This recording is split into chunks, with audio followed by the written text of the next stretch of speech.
धृतराष्ट्र को इस युद्ध का सबसे बड़ा खलनायक माना जाता है। सोसाइटी के अंदर जब भी ये धृतराष्ट्र सिंड्रोम रहेगा, नेपोटिज्म बढ़ेगा। एक नया सिंड्रोम, एक बीमारी है धृतराष्ट्र। आज एंटरप्रेन्योर अपने इनकेपेबल बच्चों को आगे बिजनेस से बढ़ाना चाहते हैं। पॉलिटिकल लीडर्स भी यही करते हैं। कॉम्पिटेंट आदमी पीछे रह जाता है। सीईओ के नाम के पीछे पिता का सरनाम लगाए, सरनेम लगाए, इसीलिए वो सीईओ बना है। धृतराष्ट्र का एक और नाम होना चाहिए इनडिसीजन। नेपोटिज्म वर्सेस मेरिटोक्रेसी की गेम है। धृतराष्ट्र केवल आंखों से अंधे नहीं थे, वो मन और बुद्धि से भी अंधे थे। You should learn what to be from Krishna and what not to be from Dhritarashtra. ये पहले श्लोक का पर्पस है।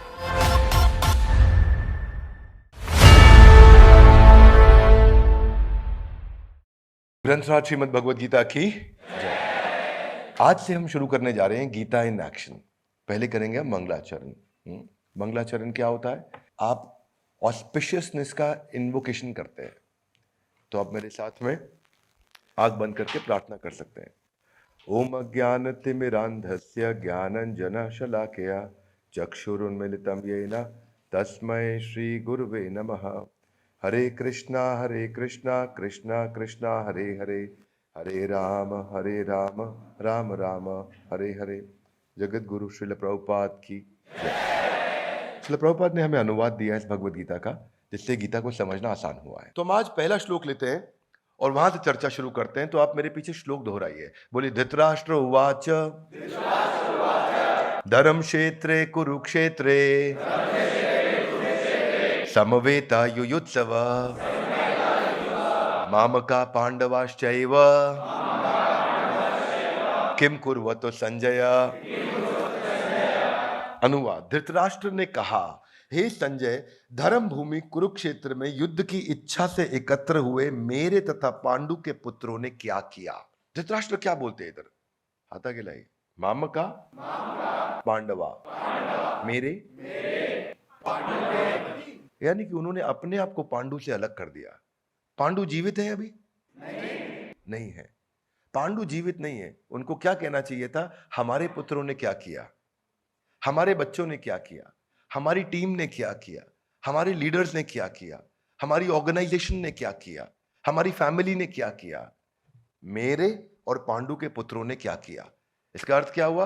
पांडु कोई अलग आदमी है, पांडु कोई गलत आदमी है और उसके साथ हमारा झगड़ा हो रहा है इस समय, और झगड़ा चल रहा है। ये गड़बड़ आदमी है पांडु।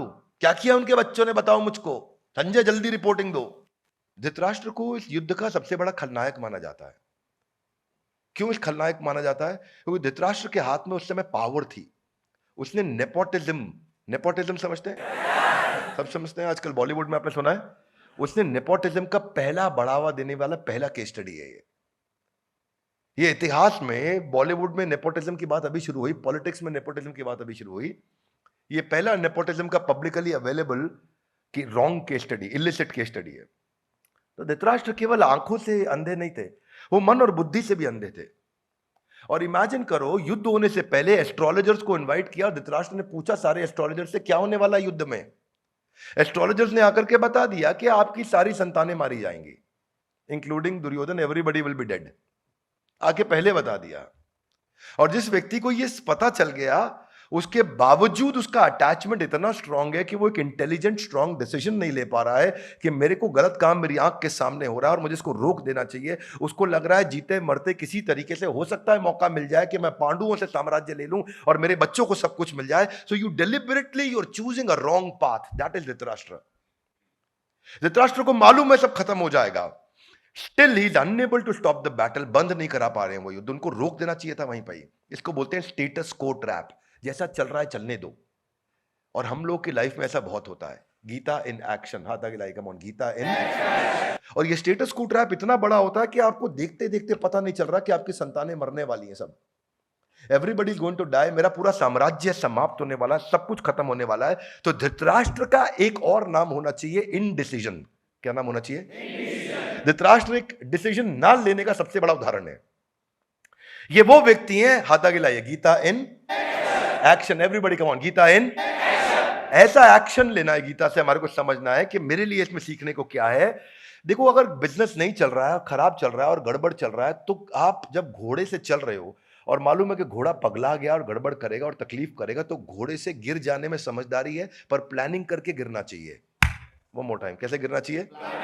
घोड़े से प्लानिंग करके गिर जाओ चलते घोड़े से, तो चोट कम लगेगी। क्योंकि जिस दिन घोड़े ने जबरदस्ती गिरा के ऊपर आके चढ़ गया तो गेम ओवर हो जाएगा। क्या मेरी बात समझ आ रही है? तो अगर सिचुएशन को बदलना है तो इंटेलिजेंटली बदलना चाहिए था। धृतराष्ट्र की जगह कोई और होता बुद्धिमान आदमी, तो सामने पांडवों की टीम के 3-4 लीडर को और कृष्ण को बुला करके एक थोड़ा बैठ करके डिस्कशन, नेगोशिएशन कर लेते। भाई देखो, बीच का कोई रास्ता निकाल लेते हैं। जब समझ में आ गया, एस्ट्रोलॉजर्स ने बता दिया, उनकी पावर को वो समझ रहे हैं। इसीलिए when you have power use it, when you have power use it. लेकिन कैसे कैसे करेंगे उसको? Wisely, rightly, timely. इसको बोलते हैं WRT formula. One more time, come on, क्या बोलते हैं? हाथ आगे लाइए। Wisely, rightly, timely. One more time, come on. क्या मतलब होता है इसका? वाइजली मतलब बुद्धि के साथ, राइटली मतलब ईमानदारी के साथ, टाइमली मतलब समय के साथ। हाथ आगे लाइए। वाइजली मतलब बुद्धि के साथ, राइटली मतलब ईमानदारी के साथ। ईमानदार नहीं थे धृतराष्ट्र। और टाइमली मतलब बच्चे सारे 100 के 100 पुत्र मारे गए, उसके बाद करने का डिसीजन कोई फायदा रह गया? नहीं। ऐसा ही देखते देखते जिंदगी में समय स्टूडेंट के हाथ से निकल जाता है। एक एंट्रेंस में फेल हुआ, दूसरे में फेल हुआ, तीसरे में फेल हुआ। हाथ आगे लाई। क्यों? क्योंकि वाइजली, राइटली, टाइमली उसने एक्शन नहीं लिए। हाथ आगे लाइए। Gita in action, not in theory. We will discuss Gita in action. Game changer है ये ग्रंथ।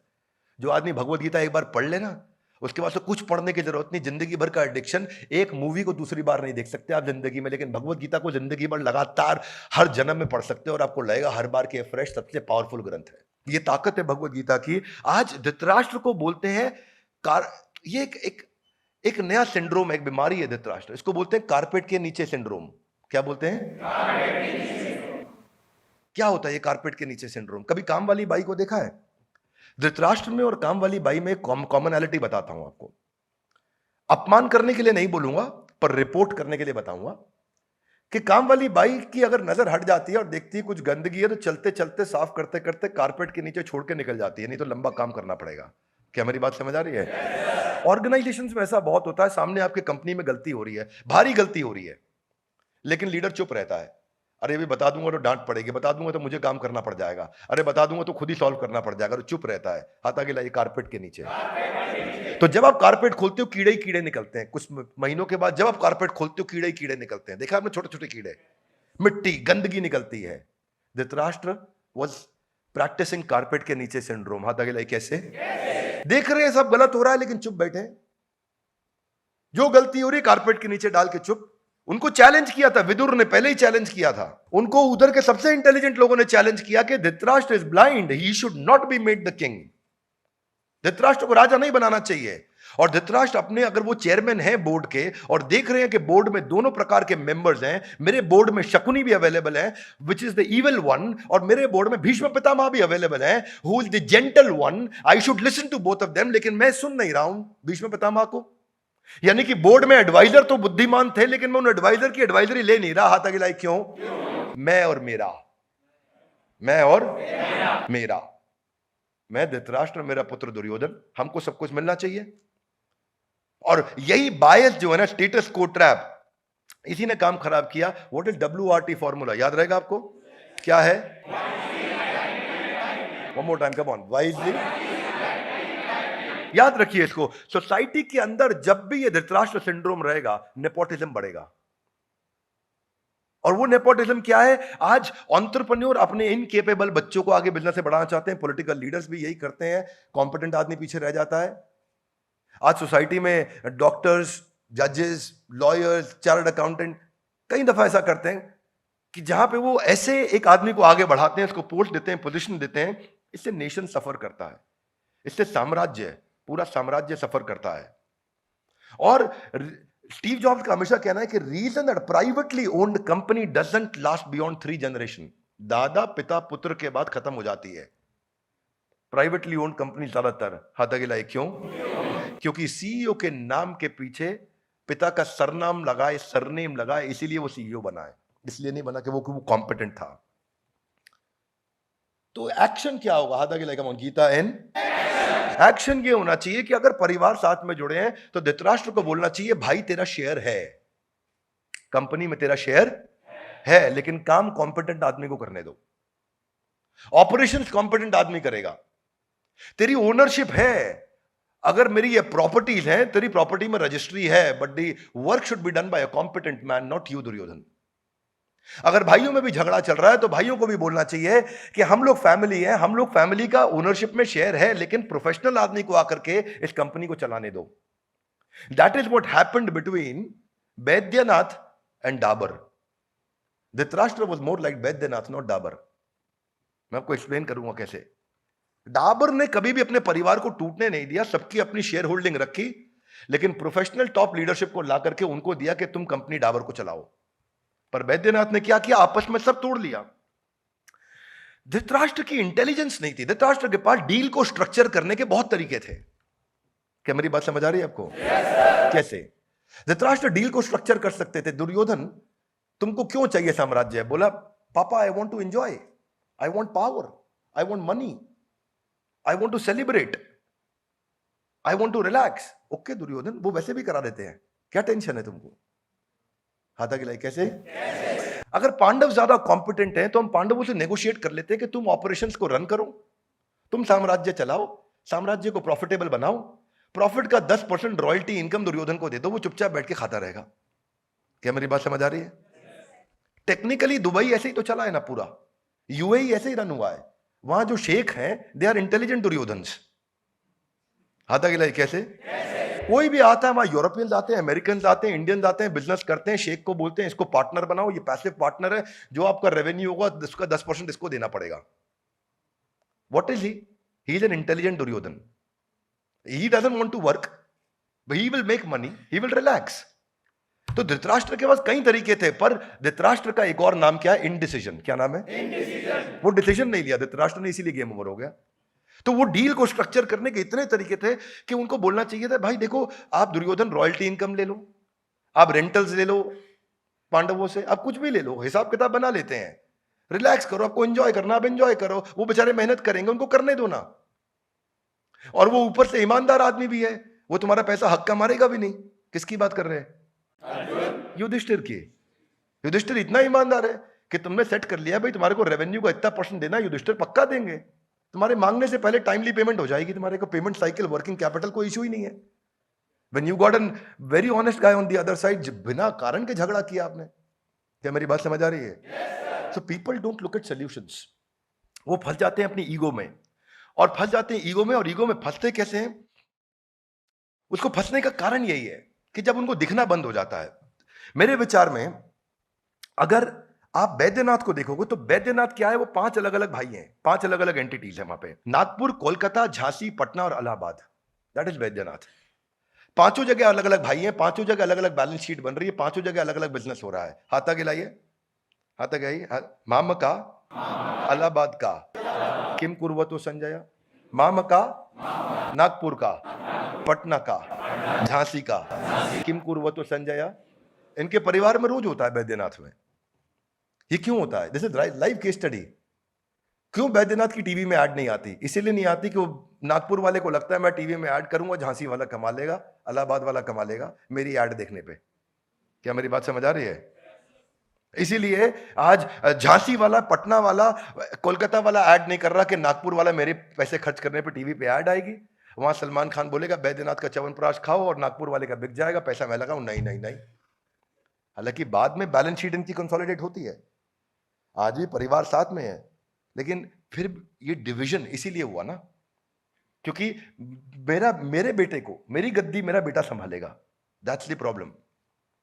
ये समझ में आना चाहिए। इसको पता क्या बोलते हैं? आज सारे इंडिविजुअल एसबीयूज की तरह रन कर रहे हैं वो लोग। आपकी जानकारी के लिए 30 साल से कम उम्र में 100%, लगभग 100% मेंबर ऑफ पार्लियामेंट जिनकी उम्र 30 साल से कम है, वो सब हेरिडिटरी पोजिशनल पावर होल्ड कर रहे हैं, यानी कि उनके परिवार में कोई ना कोई नेता था। 40 साल की उम्र से कम जितने हैं उसमें 66% हेरिडिटरी हैं, और इसके अलावा एक और नया टर्म आया, इसको बोलते हैं multi hereditary. You know what is multi hereditary? ये वो नया आया है जिसके मल्टीपल हाइपर हेरिडिटरी बोलते हैं इसको। मल्टीपल परिवार में कनेक्शंस ऐसे हैं जो पॉलिटिक्स के अंदर है, इसीलिए मैं भी पॉलिटिक्स में हूं। So competent guy doesn't come, guy who has a family background, he comes. We should learn what to be from Krishna and what not to be from Dhritarashtra. ये पहले श्लोक का पर्पस है। क्या नहीं बनना है वो धृतराष्ट्र से देखना है, और क्या बनना है वो कृष्ण से देखना है। अब ये भगवत गीता हमारी शुरू हो रही है। मैं तो इसको ऐसे मानता हूं कि जब आपको ये दिख गया, ऊपर से प्रॉब्लम क्या है, को फाउंडर का भी मेरे को गलती बहुत बड़ा है इसके अंदर। को फाउंडर कौन है इधर? कौन गेस करेगा को फाउंडर कौन है? नहीं, को फाउंडर गांधारी है। धृतराष्ट्र की आंखें नहीं है, गांधारी कह रही मैं भी पट्टी लगा लेती हूं। क्यों भाई? किस लिए है भाई? जब धृतराष्ट्र को नहीं दिख रहा है, आप कह रहे हो मैं भी नहीं देखूंगी, और हो क्या रहा है, उसका रिजल्ट यह आता है कि both the partners have same weakness, उनके पास कॉम्प्लीमेंटिंग स्ट्रेंथ नहीं है, और दोनों की same weakness becomes the national weakness. What does it become? National weakness. आपको देखना चाहिए मेरे में ये कमी है भाई, इसको सुनने में दिक्कत है, मुझको देखने में दिक्कत है, तो मिलके काम कर लेंगे। दोनों को ही देखने में दिक्कत है तो गड़बड़ हो गई ना। Would you agree with me? Yes no? तो Gandhari for whatever reason she did, but ultimately उनका पूरा साम्राज्य इसीलिए समाप्त हो गया क्योंकि दोनों ने आंखें बंद कर ली। और ऐसे ही हम लोग कई बार अपनी आंखें बंद कर लेते हैं कि यार जो चल रहा है चलने दो, हाथ आगे लाए। क्यों? क्योंकि अपने यहाँ ऐसे ही होता है। वो मोटा है, कौन अपने यहाँ? इस मानसिकता को बदलना है। कौन बदलेगा? हम नहीं। बोलिए कौन बदलेगा? जिम्मेदारी किसकी है? Two wrongs can not make it right. Dhritarashtra was wrong, Gandhari was wrong, और वहीं से समस्या हो गया, सारा बढ़ता गया। इसीलिए नेपोटिज्म वर्सेस मेरिटोक्रेसी की गेम है। Singapore as a country is working on meritocracy. पूरा सिंगापुर मेरिटोक्रेसी। आप में दम है तो आपको आगे बढ़ाएंगे। आप मेरे बेटे हैं, आप किस लिए आपको आगे नहीं बढ़ाएंगे? आप में दम है तो। इसलिए सिंगापुर आज कहां पे है? कम से कम 12 पैरामीटर्स में टॉप 3 कंट्रीज के अंदर आता है वर्ल्ड में सिंगापुर। 12 पैरामीटर्स है ऐसे, 10 से ज्यादा पैरामीटर्स हैं जिसमें दुनिया के टॉप 3 देशों में सिंगापुर का नाम आता है। हाथा के लिए क्यों? मेरिटोक्रेसी, नेपोटिज्म नहीं। हाँ, हमारे गांव से आए हैं, बहुत बढ़िया, यादवों का छोरा। Why? You don't have to do that. You got to get a competent guy, and that is the problem. इसको पता है क्या बोलते हैं? इसको बोलते हैं 3 जनरेशन कर्स। क्या बोलते हैं? 3 जनरेशन कर्स का मतलब है दादा ने शुरू किया, पिता ने चलाया, बेटे ने गवाया। इसका अर्थ क्या हुआ? The first generation start the business, second generation runs it, third generation ruins it. 3 generation curse. और 3 जनरेशन कर्स में बिजनेस के अंदर 3 जनरेशन नहीं लगती हैं। एक्चुअली बिजनेस के अंदर 3 लीडरशिप लगती हैं। 3-3 साल में एम्प्लॉय कंपनी छोड़ के चले जाते हैं, खत्म, बहुत जल्दी खत्म। ये कोई धृतराष्ट्र ने टेक्निकली जो किया वो इलीगल नहीं है। कि मैं आज फॉर एग्जांपल, मेरे को थोड़ा बॉलीवुड का एक्सपीरियंस कम है, नाम कम मालूम है। मैं डेविड धवन हूं और मेरे बेटे का नाम क्या है? वरुण धवन को मैं आगे बढ़ा रहा हूं। इलीगल नहीं है ये लीगल है। मैं ये नहीं कह रहा हूं कि धृतराष्ट्र दुर्योधन को आगे बढ़ाना चाहता है, इलीगल है, लेकिन इंटेलेक्चुअली राइट डिसीजन नहीं है। बस क्या नहीं है? ना उसके खुद के लिए, ना बाकी। दुर्योधन के खुद के लिए भी ठीक नहीं है, क्योंकि ऐसा सर्कमस्टांसेस क्रिएट किया, अनएथिकल है, इसीलिए दुर्योधन इलीगल हो गया। तो धृतराष्ट्र की इनकॉम्पिटेंसीज के कारण बहुत, कई बार लोग बोलते हैं ये युद्ध जो हुआ महाभारत का उनके कारण हुआ, अर्जुन की धर्मपत्नी के कारण हुआ, द्रौपदी के कारण। टेक्निकली ये सब कुछ द्रौपदी के कारण या दुशासन के कारण नहीं होता है। टेक्निकली सब कुछ होता है टॉप लीडरशिप के कारण, जिसकी जिम्मेदारी है। वहां जो टॉप, क्यों बाद में कौरवों की साइड में जो थे उनको ये क्यों सहनी पड़ी बाद में यातनाएं, क्यों उनको पाप लगा? इसीलिए क्योंकि वो भी इनडिसीजन के भागीदारी थे। They were another forms of। अब ये इतना पुअर इन्फ्लुएंसर है कि सिनेरियोस को एंटिसिपेट नहीं कर पाया धृतराष्ट्र। धृतराष्ट्र का ना क्रिटिकलिटी कैपेबिलिटी मैट्रिक्स होता है। क्या होता है क्रिटिकलिटी कैपेबिलिटी मैट्रिक्स? कि क्रिटिकल काम क्या हुआ, बहुत इंपॉर्टेंट काम, और केपेबल आदमी। हाथ आगे लाइए। क्रिटिकल काम, जरूरी काम, केपेबल आदमी। यानी कि अगर हार्ट सर्जरी करनी है तो हार्ट सर्जरी हम किससे कराएंगे? मान लो ये कैमरामैन बहुत मोटिवेटेड है तो इससे भी करा ही लोगे आप। मेरा बेटा है ये, करा लो करा लो, तो मन से करेगा, दिल से। यूट्यूब पे खोल के ऑफलाइन वीडियो साथ में लगा के हार्ट सर्जरी कर देगा। हाँ आज लेकिन एक बात है, जब आदमी मोटिवेटेड होता है, उसके अंदर विल हो, तो वो कुछ भी कर सकता है। Yes no, come on, yes no, no. ऐसे नहीं होता है कि मैं मोटिवेटेड हूं, आज भाई हवाई जहाज उड़ाएगा। क्यों भाई, मोटिवेटेड है बस, आओ बैठो हमारे साथ, मैं उड़ाऊंगा हवाई जहाज, मोटिवेटेड हूं मैं। It doesn't work that, you need competence, you need, आपको कॉम्पिटेंस में एटीट्यूड, स्किल, नॉलेज तीनों चाहिए। अब दुर्योधन को हवाई जहाज नहीं उड़ाना आता, तो ये धृतराष्ट्र की गलती है कि वो कह रहा है कि नहीं उड़ाने दो उसको। उधर से बोल रहे हैं कृष्ण, कृष्ण आर्बिट्रेशन के लिए आए हैं, और आर्बिट्रेशन सबसे बड़ी आर्बिट्रेटर है कृष्ण, जो बीच में आकर के मध्यस्थता कर रहे हैं, कह रहे मैं निपटाता हूं, डोंट वरी। नहीं नहीं तुम नहीं, मैं दुर्योधन को भाई उड़ाएगा हवाई जहाज। That is the problem. उनको समझ नहीं आ रहा है। आप क्या है, बेसिकली वाइस प्रेसिडेंट से कंपनी में चाय पिलवाने का काम करा रहे हो। उसको बोलते हैं not understanding criticality capability matrix. घर का आदमी है, कोई बात नहीं, पिला दे आज चाय, तू ही पिला दे। तो वो पिला देगा, लेकिन आपने उसका सही इस्तेमाल नहीं किया, उस टैलेंट का, आपने उसके पोटेंशियल का सही इस्तेमाल नहीं किया। तो ये जो बायस है, ये जो फेवरेटिज्म है, ये जो लॉन्ग टर्म फोकस को मिस कर देना, ये जो अनएथिकल होना, ये जो ग्रीडी होना, ये जो सही चीज के साथ नहीं खड़ा हो पाना, ये कि माय वे और हाईवे, या तो मेरे रास्ते या हाईवे से निकल जा, ये जो मेंटालिटी है, एक शॉर्ट कमिंग को, अपनी गलती को एक्सेप्ट ना कर पाना, और एक कॉम्पिटेंट आदमी को वैल्यू ना करना, ये सब किस में रिजल्ट देता है? दो चीजों में रिजल्ट देता है। एक है weakness plus wickedness is game over. सुनिए मेरी बात, वीकनेस प्लस विकेडनेस इज, एक तो धृतराष्ट्र वीक आदमी, डिसीजन नहीं लेते, और दूसरा विकेड यानी धूर्त आदमी, चीट आदमी, चीटिंग करने वाले। जिधर वीकनेस भी है और विकेडनेस भी है, game over. That is the पहला श्लोका का सार ऑफ धृतराष्ट्र।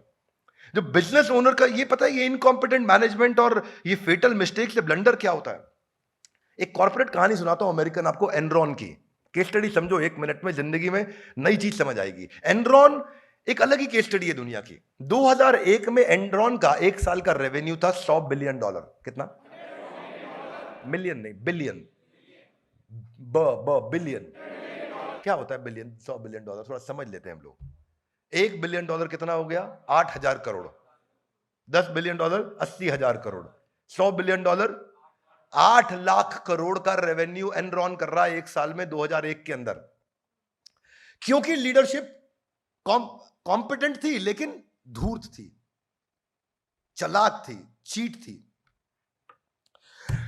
वो कंपनी एनरॉन जो 2001 की शुरुआत में 8 लाख करोड़ का रेवेन्यू कर रही थी, 2001 में 8 लाख करोड़ बहुत था भाई लोग, समझ लीजिए। और 2001 के अंत में वो कंपनी बैंकरप्ट, दिवालिया हो गई, जीरो हो गई। क्या हो गई? समझ में आ रहा है? तो ये कहावत बन गई। क्या कहावत बन गई? अगर कोई इनडिफीटेबल है, अगर कोई ऐसा आदमी है जिसको डिफीट नहीं किया जा सके, जिसको हराया नहीं जा सके, और वो ऐसे हार जाए कि 8 लाख करोड़ से जीरो पे आ जाए 1 साल में, तो उसको बोलते हैं तेरा एनरॉन हो गया। तेरा क्या हो गया? तेरा एनरॉन हो गया। तो एनरॉन का एनरॉन 1 साल में हुआ था। हो जाता ना भाई, किसी किसी का एनरॉन हो जाता है। कोडाक का भी एनरॉन हुआ है। कोडाक कितना बड़ा था, एनरॉन हो गया उसका। नोकिया का भी एनरॉन हो गया। कहावत बन गई। तू अगर खत्म हो गया तो मतलब तेरा एनरॉन हुआ है। क्या मेरी बात समझ आ रही है? पर धृतराष्ट्र इतने एफिशिएंट थे कि एनरॉन को एनरॉन होने में 1 साल लगा, धृतराष्ट्र को 18 दिन लगे। धृतराष्ट्र का 18 दिन में एनरॉन हो गया। उनका इतना भयंकर गेम ओवर हो। क्या मेरी बात समझ आ रही है? ये अनएथिकल प्रैक्टिस और लैक ऑफ इंटेग्रिटी, आज इतनी बड़ी ऑर्गेनाइजेशन खत्म हो सकती है। और मजे की बात क्या है कि टॉप एग्जीक्यूटिव्स को मालूम है गलती है, वो लूप होल छुपा रहे हैं। वो आए बैंकर से, ऑडिटर से भी बोल रहे हैं इस पे पर्दा डालो, इसको छुपाओ। यही हुआ एनरॉन में। और यहां भी ऑडिटर थे। यहां ऑडिटर कौन थे? भीष्म पितामह, द्रोणाचार्य, कृपाचार्य, इन सबको खरीद लिया गया। कर्ण जैसे लोग, सबको अपना बनाया, सबको दबाव डाला और सबसे गलत काम कराया। क्या मेरी बात समझ आ रही है? बस यहां फंस गए। तो उधर भगवत गीता अर्जुन भी सुन रहे हैं। भगवत गीता का एंड होते होते अर्जुन का हृदय परिवर्तित हो गया। संजय एक्साइटेड पे एक्साइटेड हो रहे, मुहुर मुहुर मुहुर मुहुर, ओह मजा आ गया गीता सुन के। संजय के आखिरी के श्लोक सुन लो, आपकी बुद्धि चकरा जाए भाई। गीता सुनने के बाद कोई इतना एक्साइटेड हो रहा है जैसे छोटा बच्चा वीडियो गेम देखते या कार्टून टॉम एंड जेरी देख के एक्साइटेड होता है। क्या मेरी बात समझ आ रही है? ऐसा संजय एक्साइटेड हुए भगवद गीता सुन के, उनका दिल बदल गया, अर्जुन का दिल बदल गया। पर धृतराष्ट्र का क्या था? ये मेरा ईगो, मेरा डिजायर, मेरा अटैचमेंट, मेरा दुर्योधन हाथ आगे लाए। क्यों? अपने ऐसे ही होता है। तो एक चीज धृतराष्ट्र से क्या सीखते हैं कि सीखनी है हमारे को कि हमें धृतराष्ट्र जैसा नहीं बनना है। तो ये था हमारा आज का पहला श्लोक। धर्म क्षेत्रे कुरुक्षेत्रे समवेता युयुत्सव मामका पांडवाश्चैव किम कुर्वतो संजय। तो आज हम एक श्लोक लिया, इसी तरह हम रोज एक श्लोक लेंगे और आपको इनवाइट करेंगे। और अगर आप लोग भी आना चाहते हैं, लाइव अटेंड करना चाहते हैं, तो आप रजिस्टर कर सकते हैं। इसके विषय में आपको लिंक दे दिया जाएगा जहां आप रजिस्टर करें, आपको इनवाइट करेंगे हम और आपको एंट्री बाय इनविटेशन है। आज हमारा पहला है श्लोक था ये, और इस तरह एक एक करके हम पूरी भगवत गीता को समझने का प्रयास करेंगे। भगवत गीता को समझने के लिए, चूंकि एक असीमित ग्रंथ है, इसके लिए एक असीमित बुद्धि की आवश्यकता है। मेरी सीमित बुद्धि है, मेरी सीमित बुद्धि से मैं प्रयास करूंगा कि आपका भगवत गीता में अनुराग, एक अटैचमेंट और एक प्रेम बढ़ सके। और भगवत गीता को श्रील प्रभुपाद ही सिखा सकते हैं, पर मैं प्रयास करता रहूंगा। हर पंछी की उड़ान की सीमा है और मेरी भी अपनी उड़ान की सीमा है, पर अपनी सीमा के माध्यम से मैं इतना जरूर करना चाहूंगा कि आपके मन में गीता के प्रति श्रद्धा पैदा करना चाहता हूं। मेरे जीवन का लक्ष्य है और उसको आप पढ़िए और लोगों को पढ़ाइए, उनको मदद करिए। हमारे साथ जुड़े रहने के लिए, आज के वीडियो को आकर के ध्यानपूर्वक अटेंड करने के लिए, आप सबका, इसको दूसरों तक पहुंचाने के लिए आप सबका हृदय की गहराई से प्रेम पूर्वक बहुत बहुत धन्यवाद।